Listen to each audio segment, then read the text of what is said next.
The final portion of the short physical performance battery is the chair stand test.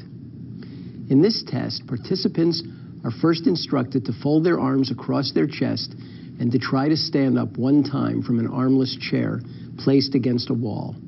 To perform this test, you will need a stopwatch, the script, a score sheet, and a straight back chair with a hard seat. If this type of chair is not available, a chair with a softer seat or a chair with arms may be substituted. Do not use a folding chair, a soft chair, a deep chair, or a chair on wheels. The chair should be placed next to the wall. If doing the test in someone's home, a cloth should be put over the back of the chair to protect the wall from being scratched. If the participants are successful rising from the chair once, they are then asked to stand up and sit down 5 times as quickly as possible. Timing begins as soon as the command to stand is given and continues until the participant straightens at the end of the 5th stand. When learning to do this, it is useful for 2 or more people to time the test so that the times can be compared for precision. Let's look at a demonstration of the chair stand test.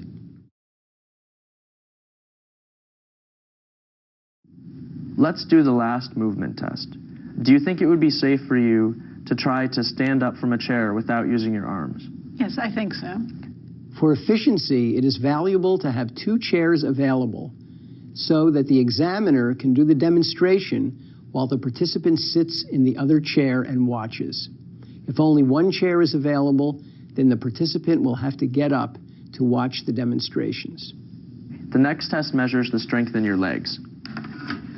First, fold your arms across your chest and sit so that your feet are on the floor. And then stand up, keeping your arms folded across your chest. Please try to stand up, keeping your arms folded across your chest. To ensure safety, the examiner should stand in front of the participant and be prepared to catch her if she falls forward. However, do not stand so close that the participant feels hemmed in and slows her pace during the chair stands. For this portion of the test, you would simply record whether the participant was able to rise from the chair without use of the arms. If Mrs. Ames had been unsuccessful, the examiner would have asked her to try to stand using her arms. Inability to complete the single chair stand with arms folded, or being able to do it only with use of the arms, ends the chair stand test and results in a score of 0 for this portion of the battery. Since Mrs. Ames successfully completed the single chair stand, we will proceed to the multiple chair stand test. Do you think it would be safe for you to try to stand up from a chair 5 times without using your arms? I think so. Please stand up straight as quickly as you can, 5 times without stopping in between. After standing up each time, sit down and then stand up again. Keep your arms folded across your chest. I'll be timing you with a stopwatch. All right, let me demonstrate. 1, 2, 3,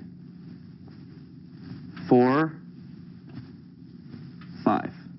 Emphasize the word quickly and perform the demonstration quickly to further reinforce this point.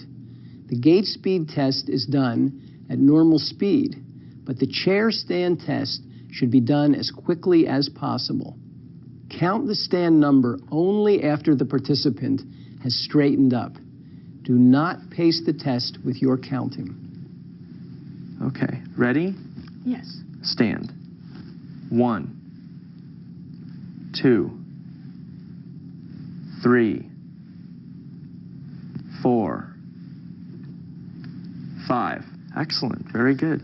Very good.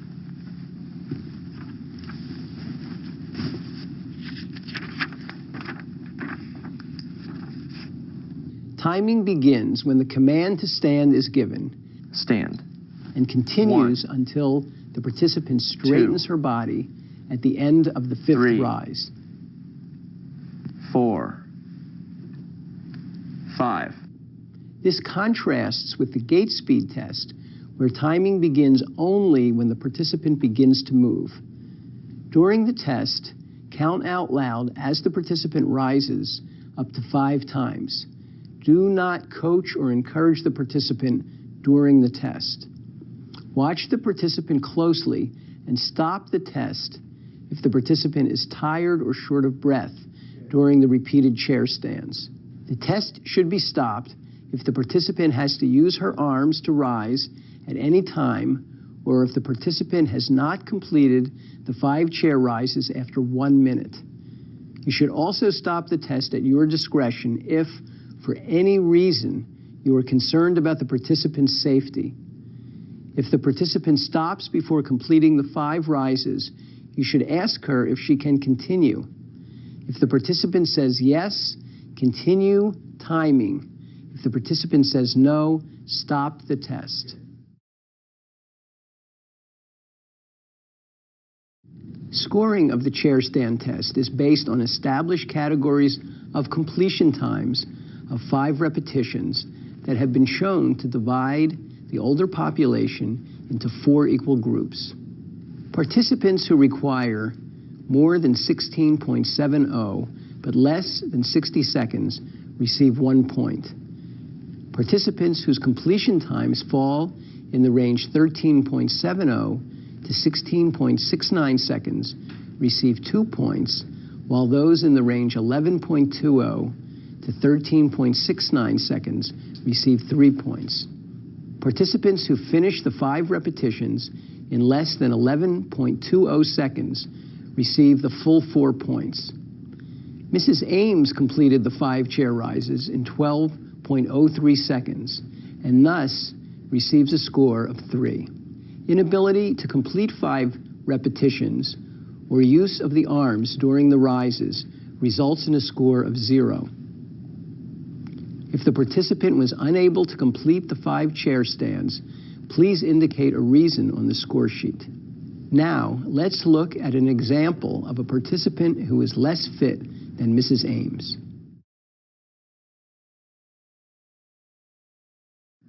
Please stand up straight as quickly as you can 5 times without stopping in between. After standing up each time, sit down and then stand up again. Keep your arms folded across your chest. I'll be timing you with a stopwatch. Ready? Yes. Stand.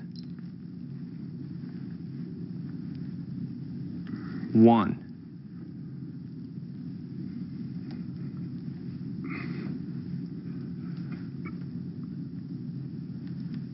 2.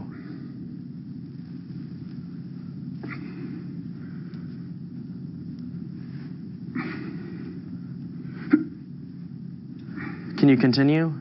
No, I can't. Okay, thank you. We'll stop the test.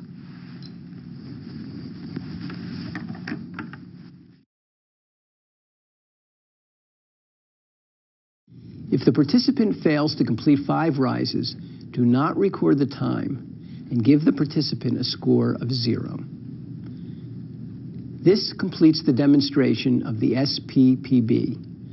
Please go to the Scoring Summary button for a review of scoring of the individual components of the SPPB and calculation of the overall score.